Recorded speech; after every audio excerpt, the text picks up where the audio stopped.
So I've been thinking about, how to construct this video. Like, what should I talk about specifically? And the title might be something specific. Like, in my head right now, I'm thinking about, like, Western celebrities, maybe, like liberal celebrities. But it could be anything, because this is just going to be, I wouldn't say rambling video, but I haven't really got a structure in my head beyond a few screenshots. And of course, we're talking about the war in Gaza, the war between Hamas and various other insurgent groups and the IDF, and really how the mask has dropped from the Israeli government, just flat out calling for genocide and war crimes. But also, while they do that, basically every single person in the West is cheering them on. Like, most people in governments, whether they be liberals or whether they be even progressives or whether they be conservatives, are all saying Israel has a right to defend itself. So when people in Netanyahu's party say they should nuke Gaza, I guess that's fine. When Israeli Defense Force spokespeople say our soldiers won't be charged with war crimes and do what they want. These are animals in Gaza. And we've known for a long time the Israeli government see Palestinians as animals, but now they're saying it. But what has the lovely human rights lawyer and the leader of the Labour Party, Keir Starmer, got to say about this? Oh, Israel has a right to defend itself. So I guess genocidal rhetoric and just, taking revenge on all Gazans for the actions of Hamas, I guess that is justified now, according to every Western government. Apparently Netanyahu and Biden had a call recently. Biden didn't say anything about having restraint. He does not care. We know what Biden thinks about Israel. And what it shows to everyone is Western liberalism, Western conservatism doesn't fucking matter. They're both genocidal. They don't care. They're both insanely hypocritical. Whereas every Russian is a Nazi because of what their government are doing in Ukraine. But every Israeli soldier and like 10% of the Jewish population who are actually in the military, in apparently a free country and a democracy, they're all freedom fighting heroes for doing this stuff willingly. They keep voting for this stuff. They keep voting for apartheid and Zionist colonialism. And we're meant to think that all Russian people are bad and should be banned from everything because of their dictatorship doing terrible things. But in the only democracy in the Middle East, it's called, in the only democracy that's free, their choice is apartheid, colonialism, and most of them are fine with doing their national service in the IDF to uphold that, right? So it seems to me very interesting that we have this double standard in how we demonize different people. And also in the only democracy in the Middle East, all these people willingly joining the IDF despite all the terrible things they've done for 70 years basically. And these people often come from wealthy backgrounds, privileged backgrounds, but also we can't understand why Palestinians might fight back one day. They might do terrible things. How the Israeli government's actions have provoked a reaction which is terrible. And on that note, you guys can't understand why there might be this terrible reaction from Palestinians, mainly Hamas, and the war crimes they've committed, the atrocities and stuff. I'm not even trying to pretend that's not happening, although I will say there is an information war online where the Israeli government are just making stuff up as well because they know that lots of Westerners will just believe anything to do with Hamas. They even tweeted the other day that Hamas equals ISIS because they know Westerners don't see a difference between Hamas, ISIS, Hezbollah, Taliban, Al-Qaeda. We think they're all the same thing. All crazy Muslims who are just terrorists and evil because they're Muslim, right? They think we believe that. But some of you might be saying to yourself and asking yourself, no matter what Israel have done to the Palestinians, this reaction is unjustifiable. Unjustifiable. And the only way I can make sense of it is if everyone who's doing it is some crazy evil Muslim who just hates Jews, right? That's what you're thinking in your head. So I want to give you some historical events for you, right? So the Haitian Revolution, obviously Haiti was a slave colony of the Europeans, of France, where every black person in Haiti was treated as human property. And as human property, when you do terrible things to a slave, there's no laws against it. You can rape them, you can murder them, you can do whatever. You can treat them however you want. So obviously the Haitian Revolution took place over 80 years, fighting back against French colonialism, this brutal fight. And once they actually won their revolution, they did terrible things to the French there. The French civilians, women, children, they did terrible things, right?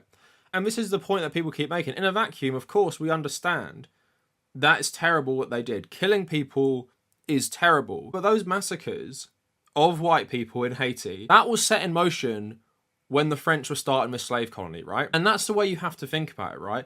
It's a cause and effect rather than, oh my God, evil people, evil people. Because yes, this stuff is terrible. But at the same time, the horror of being a slave in the 1800s in a slave colony, your family or your friends are property of someone else. Like, literally, you're not even human.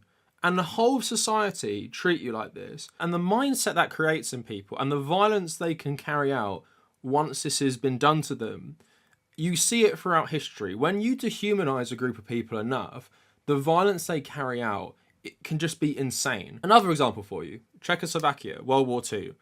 Of course, the Germans used the pretense of, oh, we have to protect ethnic Germans in Sudetenland from the Czech government. So, going to invade Sudetenland? Actually, no, let's invade the whole of Czechoslovakia. Let's divide it into two Nazi governments.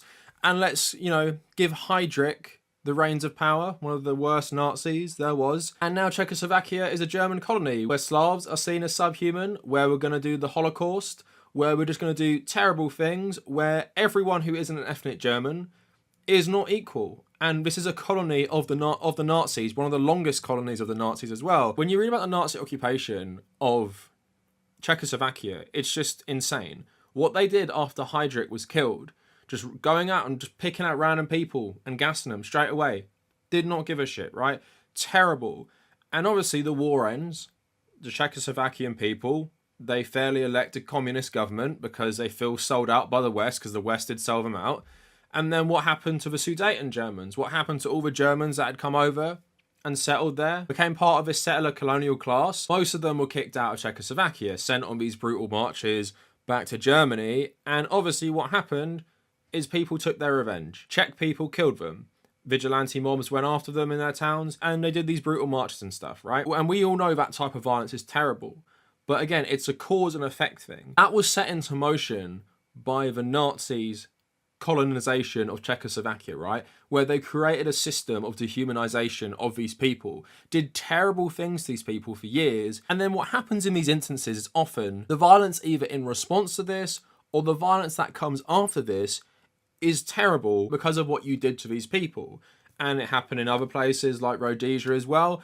And there are very few examples of something like this going peacefully. South Africa is one. Thanks to Nelson Mandela, but also because Nelson Mandela eventually had Western support and the West turned against apartheid South Africa. So it was in South Africans' best interest to not start doing reprisals against white South Africans afterwards. And like I said, if you create a system where you dehumanize a group of people and the whole of society is complicit and there's no one really advocating for you, there's no one trying to overturn this, just everyone is in on it, then that's why the violence can just be so terrible. And now we go to Palestine as well. And we've seen the stuff Hamas have been doing. Absolutely, terrible stuff. Like, I wouldn't recommend anyone go watch some of these videos. But on the other hand, I wouldn't recommend anyone go watch the videos of Israel flattening Gaza recently because, seeing dead children, no matter who it is absolutely terrible. But a lot of people are acting like you can divorce the Israeli occupation from the terrible Hamas violence, the terrible Hamas response, acting like Hamas are some outside infiltrators that are only doing what they're doing because of Iran. And a couple of things to say on that, because Hezbollah is the one that is primarily backed by Iran, but because of shifting geopolitics, Hamas has less support from the Saudis, from other places in the Arab world, which eats the back them. But it doesn't really matter because Hamas have been in charge of Gaza for like 18 years or something at this point. And during the election, even Palestinian Christians had voted for Hamas. And you think that's a weird one because Hamas are Islamic fundamentalists, don't they hate Christians?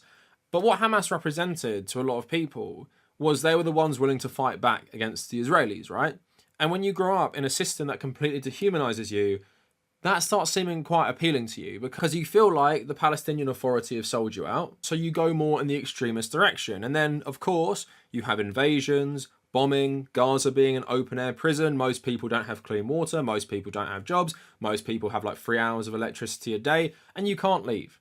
You can't leave while being treated like subhuman and while having a population of people who view you as subhuman, most of them. And the Zionist project as a whole relies on ethnically cleansing Palestinians and erasing their identity, and in some other videos, a lot of people who work for the UN have argued this is like some sort of slow genocide against the Palestinian people. So if you are 18 years old, you've grown up in Gaza controlled by Hamas, and what Israel have done is use this pretext of Hamas being, terrible Iranian infiltrators to do even worse stuff to you.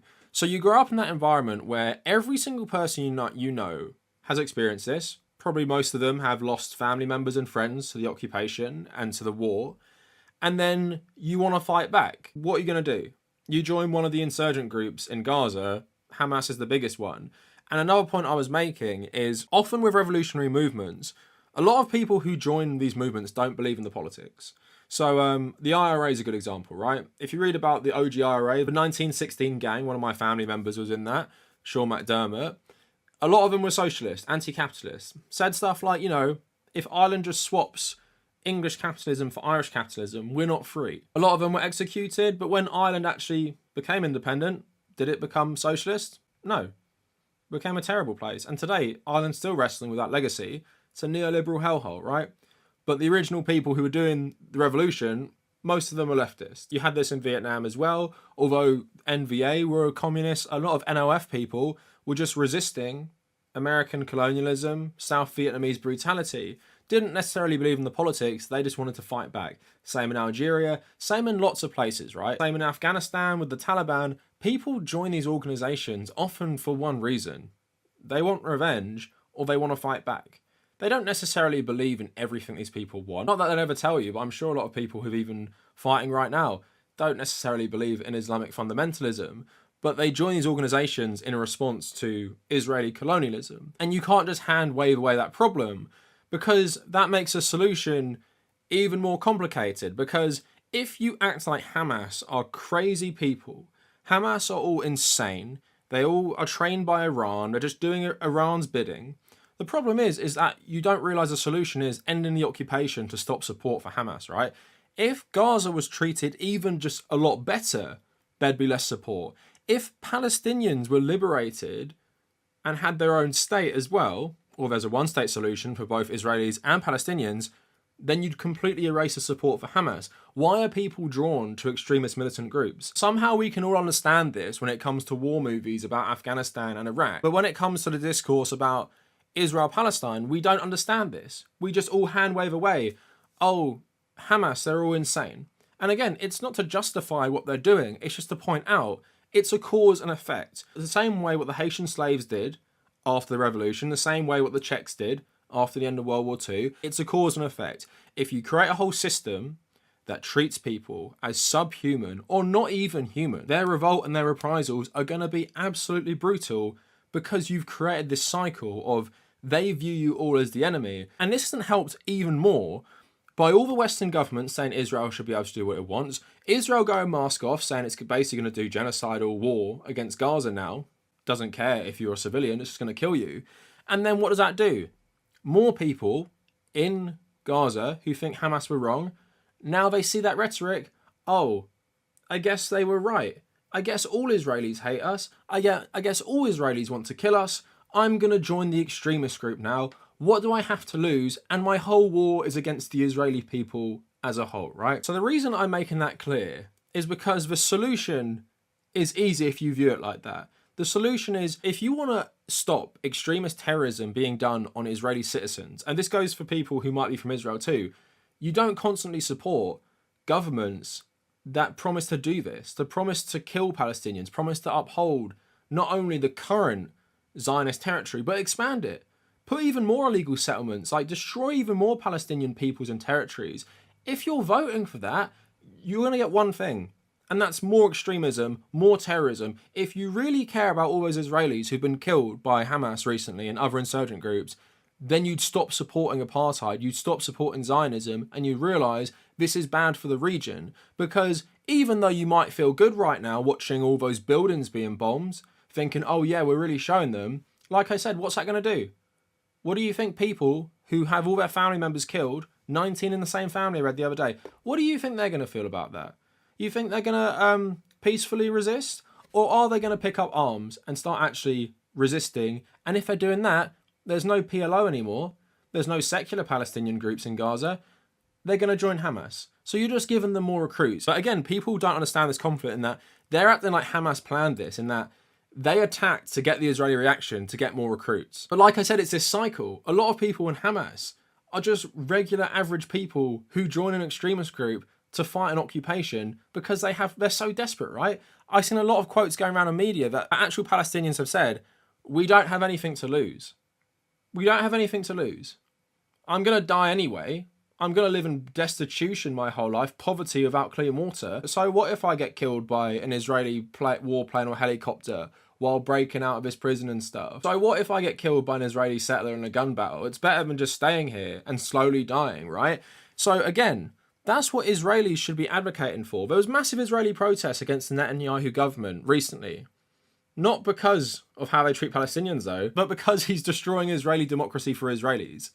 And again, it's linked together because now he's back in power, he's doing this war, he's going to be more popular than ever, and I'm convinced he let this happen. But it's like some House of Cards shit. Like literally, I was watching that speech he made the other day. I'm like, you knew this was happening, and apparently Egyptian intelligence are saying that Israel did know about this. And again, with the whole history of them funding and arming Hamas in the first place to undermine the Palestinian Authority, I honestly wouldn't be surprised. It's a great political move for Netanyahu. The whole world is backing him now. The whole Western world is saying, go on, do whatever the fuck you want. I bet his popularity in Israel is so much more. Nothing like a good war to get everyone supporting you. Same thing happened to Bush with Iraq and Afghanistan. And I can already see the comments of, oh dude, you support terrorism because you tried to outline why people join a terrorist organisation. I'm trying to outline this because if you know history, you know why people join. I've talked about the IRA. My own family were in the OG IRA. Why did they join that? Why did they do that? Why did they join a terrorist organisation? Why did they fight against British soldiers? Why did they kill British soldiers? Because they were desperate. Centuries of colonialism. Famine that didn't have to happen, but the English allowed it to happen. Because they were exporting all Irish food to the colonies and to England itself, right? People get desperate when you're treated subhuman for so long. And one more point to make about the Hamas thing as well is, people don't really care that it's Hamas. People don't really know much about Hamas anyway, right?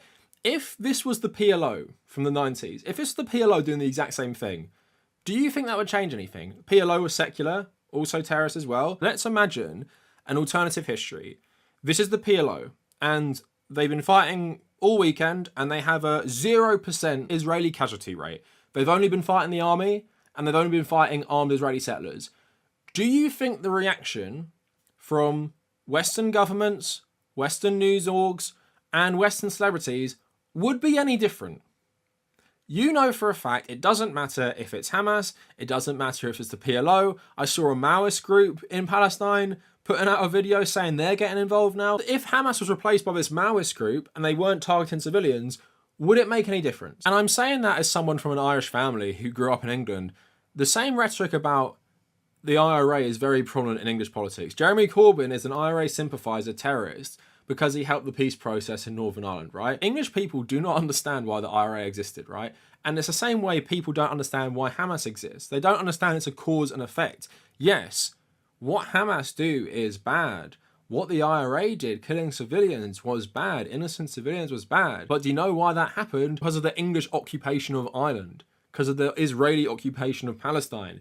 If you're going to create apartheid systems and settler colonialism, you cannot be shocked when the resistance to that is very brutal and horrible, but because yours is more passive and long, in Ireland's case, centuries long, you act like you have the moral high ground for creating this dehumanizing system where everybody is complicit in it, and it helps you keep an air of superiority. Like, oh, those mad Fenian bastards who can't help but kill civilians.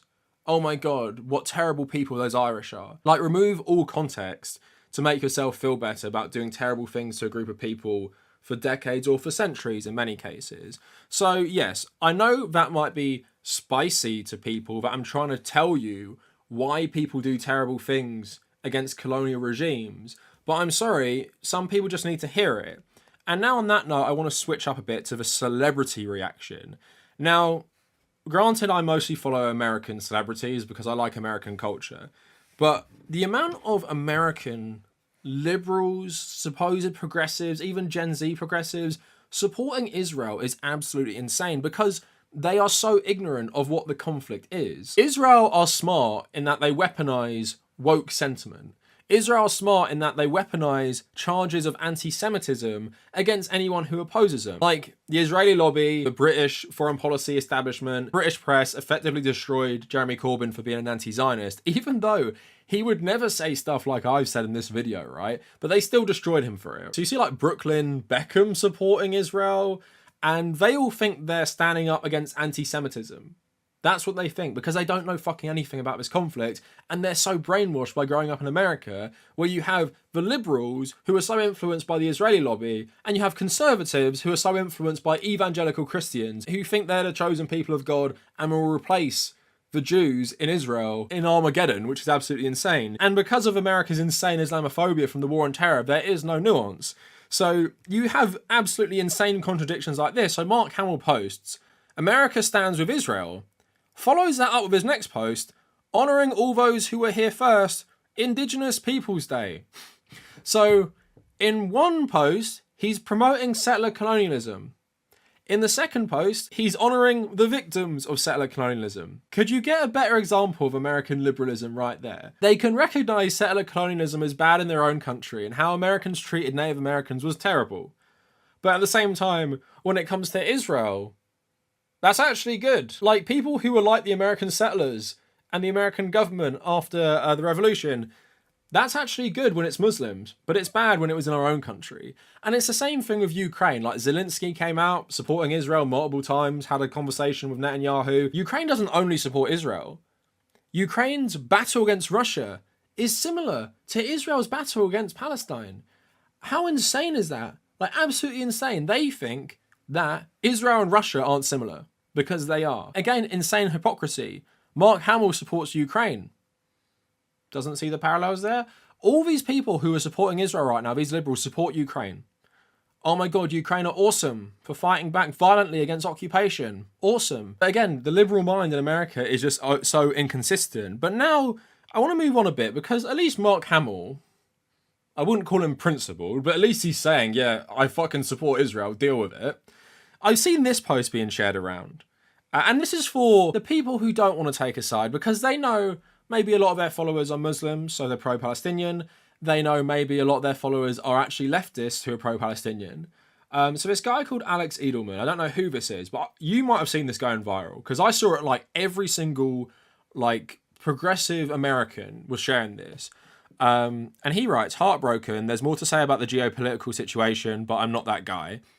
I'm seeing so much prose and careful writing and hand-wringing and contextualization and people viewing this through the lens of their personal philosophies and politics. Fine. Good for everyone. All of it is needed. I'm already getting the vibe that he supports Israel rather than Palestine here.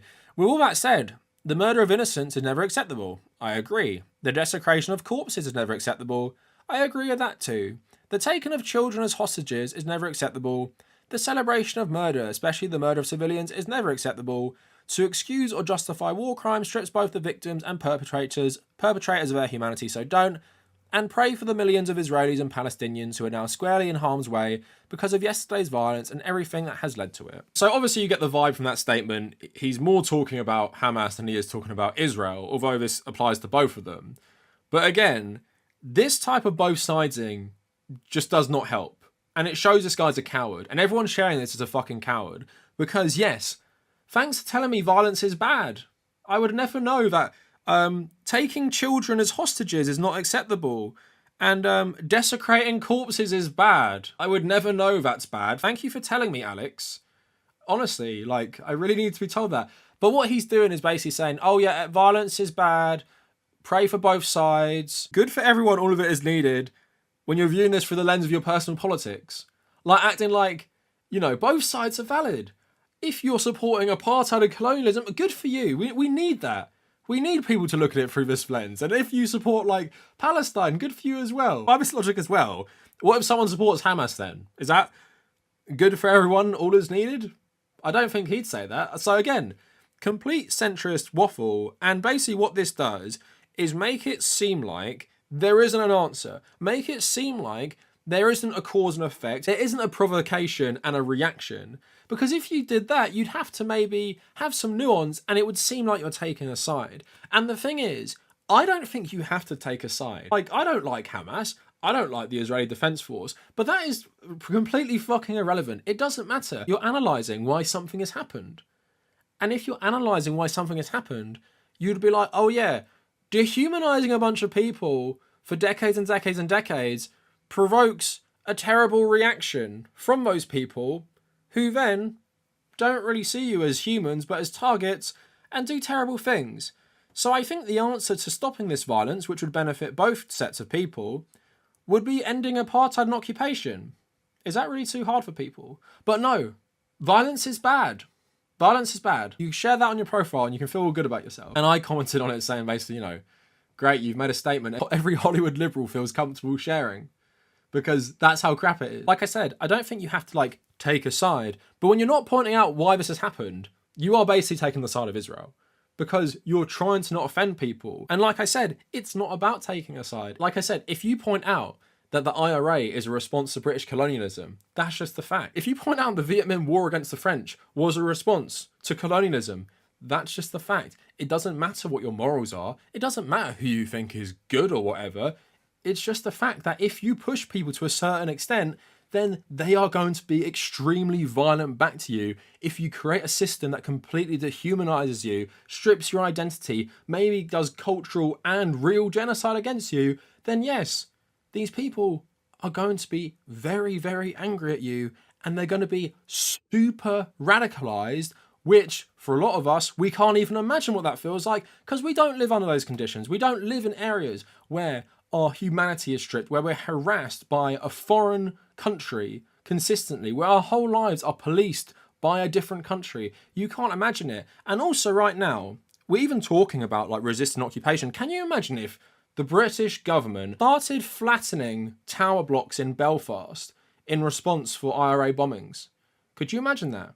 Of course you couldn't, because it's white people doing it to white people. But like I said in my video about the creator last week, we're so used to seeing brown people, black people, Asian people killed in massive numbers, it doesn't shock us anymore. That's why people can see a similar video of Israeli citizens and of Palestinian citizens being killed and have a very strong reaction to one, but not a strong reaction to another. We can talk about this through so many different ways. The media you consume, video games, films, TV, where you constantly have the Middle East as a battleground, where you actually, as the player, you kill Arab people. So seeing a bunch of Arab people killed in an airstrike, you've done that in a game. It's not a big deal anymore, is it? But seeing a bunch of Israelis killed, who, could be from Western countries as well, they might look like Westerners, that's terrible, that's shocking. Oh my God, I can't believe it. We must nuke Gaza, because that's the appropriate response. Again, Western liberals, conservatives, the genocidal rhetoric I've been seeing on all sides is absolutely insane. And it will only continue this conflict forever, because Palestinians aren't going away no matter how much these people want to kill all of them. And there's just going to be no peace for Israel while it does this. And that's really the main point of it. If you are Israeli and you believe in Zionism and you believe in a homeland for the Jews where you can be safe from oppression forever, why do you continue to support governments that do this? If you're Israeli and you really want peace, why do you continue to serve the Israeli state? Why do you all accept the draft? Why do you all do military service? Why isn't there a bigger movement to end this? Why isn't there a bigger movement to get rid of this government? Why isn't there a bigger movement to vote in a party that will end apartheid? We're told by the Western media, all Russians are Nazis. All Russians are complicit in invading Ukraine. Why is this logic not consistent to Israel? Why is there not more responsibility on the Israeli populace for what's happening right now? Only democracy in the Middle East. I think it's nearly 10% of the Israeli population who's Jewish and serve in the armed forces. They're in reserve or actively in the military. Extremely militarized society. And you'd think with all that, know-how, with all those tactics they learn, with all their training, if they wanted to, could overthrow the government maybe. If apartheid's so horrible, Israelis, you're suffering too because these terrorists target you, don't they? They kill you all the time. Why don't you overthrow the government? You could do that if you wanted to, but no. It's this insane militarization, insane brainwashing as well, by all levels of the Israeli state, that they view this continued occupation as a good thing. And the numbers of people in Israel, and there is a sizable number of people, although nowhere near any sort of majority, who disagree with that, are always marginalised and shunned, people saying they're not real Jews and not real Israelis and stuff like that. But that's because, just like Americans, just insanely brainwashed about what it is. Israel is basically like a settler colonial speedrun. America took longer, Northern Ireland took longer, Canada took longer, Australia took longer to do what it really wanted to do. Israel was doing that in like record time. It's doing what all these countries have done, so no wonder they all support it. Oh yeah, you want to create a country in a place where loads of people live and you want to kill and genocide them and, you know, destroy their culture? Well, go for it, because yeah, we did that too. And look at us, we're all very powerful now. So we'll give you a blank check. Do whatever you want to these people. And thanks to the war on terror as well, more people support this now because they view Hamas and Palestinians as ISIS. Like literally, you know, IDF tweeted that for a reason, because they know Westerners think that anyway. So 2 things to end this video. Like I said, you don't need to get moral about it. You can get analytical about it. And all you have to realize is it's a cause and effect. Hamas do bad things because Palestine is occupied. The conditions of the occupation create extremism, breed extremism, which is bad for the Israeli people. And there would be far less violence if Israel gave back Palestinian territory, doesn't even have to become a one state, just give back old Palestinian territory from like the 60s and stuff, and negotiate peace, facilitate some sort of Palestinian independence from you, which is far more reaching than the Palestinian Authority, and your country will be way safer. It just makes all the sense from every single perspective, right? Israelis won't have to go fight in wars anymore. You know, young Israeli people won't have to go experience like fighting terrorists and stuff like that. You can have better relations with most countries and people around the world. Israel can get a better reputation. People can actually respect it. And we can have more stability in the region. And also, your like most hated enemy, Iran, will have less influence in the region. So it sounds like a win-win for everyone. And also, you stop killing loads of people. You stop killing loads of Palestinians and you allow them to live their life, you know, with some dignity and not being dehumanized all the time. Doesn't that sound like a good deal? And although it's complicated, doesn't it sound like a nice thing to aspire to, people who support Israel and people who are Israeli? You can live in peace, not have to serve in the military, not have this terrible reputation. I'm not optimistic this is happening because of the brainwashing, insane militarization of this country. Anyway, those are my thoughts on everything. Don't know really what else to say. Maybe a bit rambly or whatever, but thank you all for listening. Oh, one more thing. This video isn't monetized, but I might have put like one ad in the middle so I don't bury it. If you have seen this crazy IDF ad going around, I apologize. I don't have any control about what gets thrown up there. I guess the one good thing is if you're watching this video and you get an IDF ad, they pretty much wasted their money because it's not going to influence you. But anyway, that is it for the video. Let me know what you guys think down in the comments. And if you made it this far, thank you for watching.